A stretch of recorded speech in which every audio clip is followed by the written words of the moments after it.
I created a fake admirer to make my wife jealous. Instead, she calmly confessed the unthinkable. She'd been waiting to leave me for my best friend, and that was only the beginning. You ever feel like you're shouting underwater? That's what being married to Lena felt like for the last 2 years, screaming for connection while she floated just out of reach, serene and silent in her own world. We used to be good, not perfect, but real. Back when we were both broke and figuring things out, we laughed more. We argued, sure, but even the fights felt alive. We'd stay up too late, talk too much, make love like the world might end in the morning. She was my home, my compass. But over time, the volume just faded. It started slow, her turning away from me in bed, skipping dinner together because she was too tired or had a late Zoom meeting. Our conversations dried up like a plant someone forgot to water. I'd ask how her day was, and she'd mutter, "Fine," without even looking up from her phone. I tried harder. I really did. Cooked her favorite meals, left little notes on the mirror, booked surprise weekend trips she always found reasons to cancel. I bent myself into a pretzel trying to be the man I thought she wanted. But no matter what I did, she looked through me like I wasn't even there. Then one night, I was scrolling through old photos on my phone, us at Coney Island, her in my hoodie, grinning like a goofball while eating cotton candy, and I couldn't stop staring at it. The girl in that photo used to look at me like I was her whole world. And now, I was just the guy who changed the air filters and emptied the dishwasher. I don't know what exactly broke in me that night.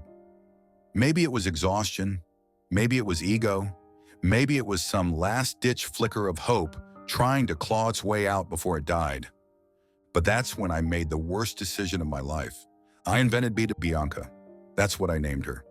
I even gave her a profile picture, some stock image of a woman smiling at a book launch, carefully filtered to look just real enough. I crafted messages from her using a burner email. Sweet, flattering things. "I love the way you write. You have this quiet intensity about you. I can't stop thinking about it. Do you ever wonder if you ended up with the wrong person?" Lena didn't bite at first, just shrugged when I mentioned I'd gotten a weird email from a fan. She mumbled something about groupies and went back to watching Netflix, so I pushed it further. I told her B had shown up at the coffee shop I used to write at back in the day, that she had recognized me and said she was drawn to me, that she knew I was married but didn't care. Still, nothing. It was like trying to start a fire with wet matches. But I kept going. I needed her to react. I needed her to look at me with something. Anything. Anger, jealousy, hurt, even disgust. Anything would be better than that polite, distant calm. A week later, I told her B had messaged again, that she was concerned I didn't seem happy, that she said I deserved someone who saw me. That's when Lena finally looked up from her phone, but she didn't look angry, or threatened, or heartbroken. She looked relieved, and then she smiled. Not the warm, crinkly-eyed smile I used to know. This one was sharp, quiet, measured. She leaned back in the kitchen chair, took a sip of her tea and said, "Good. Maybe now I don't have to feel guilty anymore." I remember just standing there, frozen, holding my phone in one hand, B's fake message still glowing on the screen. My mouth half open, waiting for a punchline that never came. "What are you talking about?" I finally asked. She looked me dead in the eye, calm as anything. "I've been waiting for the right time to leave you," she said. "For months. I didn't know how to say it without hurting you." I felt something tighten in my chest, like a fist closing around my lungs. "Leave me?" I said. "Because of a fake stalker fan?" "No," she shook her head almost gently, "because I'm in love with someone else." The world tilted, and then she said his name. "Sam." I must have laughed. I had to, because there was no way she meant my Sam, my best friend, my college roommate, the guy who toasted us at our wedding, held Lena's bouquet while she danced with her dad, the guy I'd once called a brother. "What the hell are you talking about?" I whispered. She looked at me, almost pitying. "I didn't plan it. It just happened. He saw me, really saw me, and I saw him." She said it like it was poetry, like it was fate. All I heard was betrayal. I stepped back. My knees actually buckled. like I was some actor in a bad movie. How long? I asked, though I didn't want to know. 6 months, she said. Maybe more. I didn't keep track. 6 months. 6 months of dinners, laundry, date nights she bailed on, while she was falling in love with him. You slept with him? I asked, voice hoarse. She didn't answer right away, just looked at me with that infuriating calm. Yes, she finally said. A few times. Each word hit like a hammer. I didn't want it to happen like this, she added. I really didn't. I wanted to scream, to flip the kitchen table, to erase every memory we ever made. But instead, I just stood there. Number hollowed out. Because the thing is, this wasn't just about the affair. It wasn't just about Sam. It was about the slow death of a love I'd fought so hard to save. And the cruel irony that while I was inventing fake women to make her want me again, she had already handed her heart to someone else. To him. I didn't sleep that night. I just sat there on the edge of our bed. My bed, staring at the closed door to the guest room where Lena had quietly retreated after dropping the biggest bomb of my life. I was still in my work clothes. Max, our dog, laid curled at my feet, ears twitching every time I shifted. He knew something was off. Hell, even the damn dog could feel the tension in the house now. At around 4 a.m., I picked up my phone and typed out a message to Sam. We need to talk, tomorrow, face to face. I stared at it for a long time, then I deleted it, rewrote it, deleted it again. What the hell do you say to the guy who's been sleeping with your wife? By 8 a.m., I was in my car. No shower, no breakfast, just rage burning a hole in my chest. I didn't care if I showed up looking like a train wreck. I needed to see him. Needed to see if he'd even have the balls to look me in the eye. Sam lived in a high-rise across town. Classy place. The kind of building with a concierge in the lobby and overpriced bottled water on display in the gym. I parked 2 blocks down, stormed through the glass doors like I owned the place, and punched the elevator button so hard my knuckle cracked. I didn't even text him. I knew his code. I helped him set up the damn keypad when he moved in last year. I still remembered the stupid password, 0427, his birthday. My hands were shaking when I punched it in. When the door opened, I froze. It wasn't Sam, it was Lena.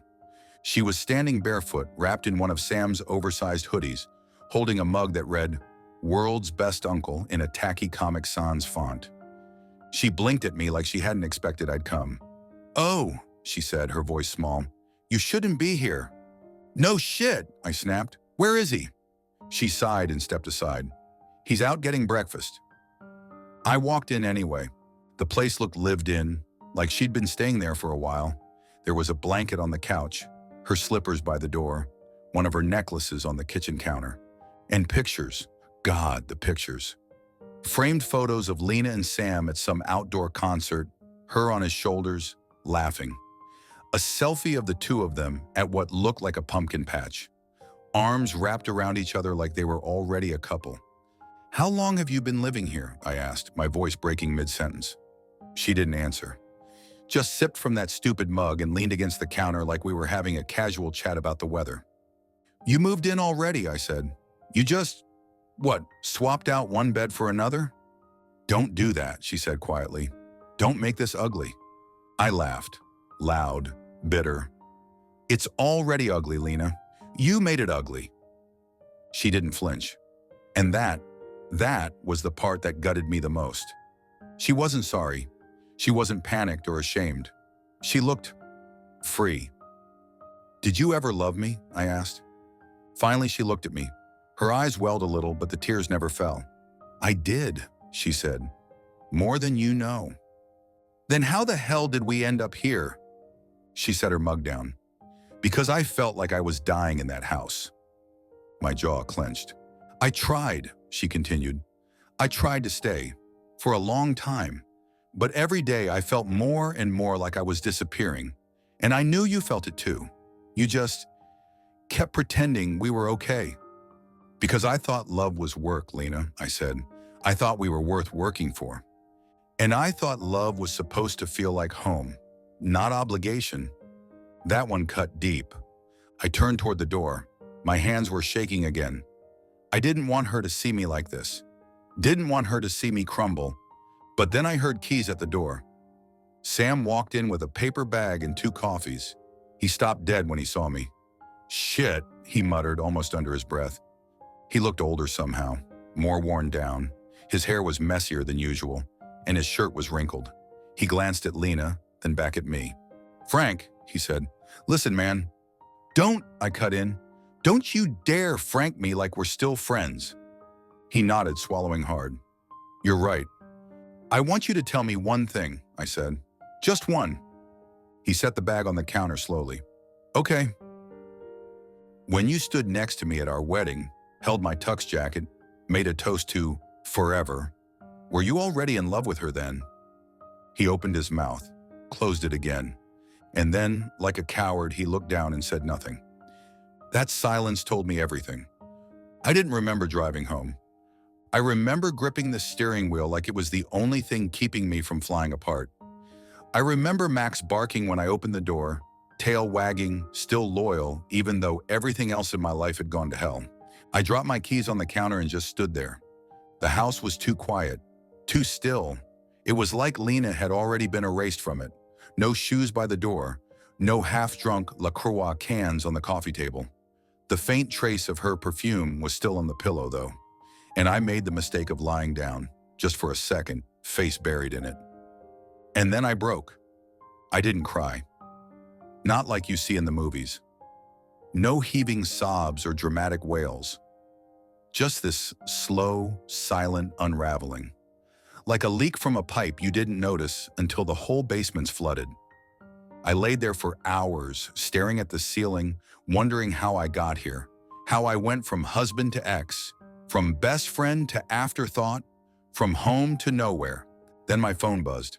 I grabbed it instinctively, thinking it might be Lena, or Sam, or maybe one of our mutual friends who'd caught wind of the explosion and wanted the scoop. But it wasn't any of them. The notification just said, "Bianca, you don't deserve this." I sat up so fast my back cracked. I blinked at the screen. Bianca, the fake account I had created, the burner email I used. But I hadn't sent that. I opened the message. I know I was just a story to you, but stories matter, especially when the real ones hurt too much to face. There was a photo attached, a screenshot of my own email draft folder, the one where I'd written a dozen fake love letters to myself. Carefully crafted messages from Bianca that I never even sent, just in case I needed them one day. Someone had been in the account, and they were sending me my own lies. I checked the IP log. Someone had accessed the email from my laptop, my home laptop, and that's when it hit me. Lena, she must have known. Somewhere between the silence and the sabotage, she must have found the drafts. Maybe she saw the login history. Maybe I got sloppy. Maybe she opened my computer one night looking for a receipt and stumbled on the entire sad theater I'd built. I felt sick, not just because she knew, but because she hadn't said anything. She'd watched me perform, watched me try to manipulate her heart with ghost stories. And instead of confronting me, she took the final bow and exited stage left, straight into Sam's arms. I called her. Straight to voicemail. I called Sam. Blocked. It was like I'd been erased from their world completely. I stared at the message again. Something about it felt too poetic, too deliberate. Lena never wrote like that. Sam sure as hell didn't. Then another message popped up. Bianca, what were you really trying to save, Frank? The marriage or your pride? My blood ran cold because I realized something in that moment. This wasn't Lena. This wasn't Sam either. Someone else had found the account. Someone who knew both of us. Someone close. And just as I was putting the pieces together, another email came through. This one was different. It was a video. A shaky phone recording, clearly taken from a distance, probably through blinds or a cracked door. I hit play and my chest tightened. It was footage of Sam and Lena in his apartment, kissing, laughing, talking in low voices. But it wasn't recent.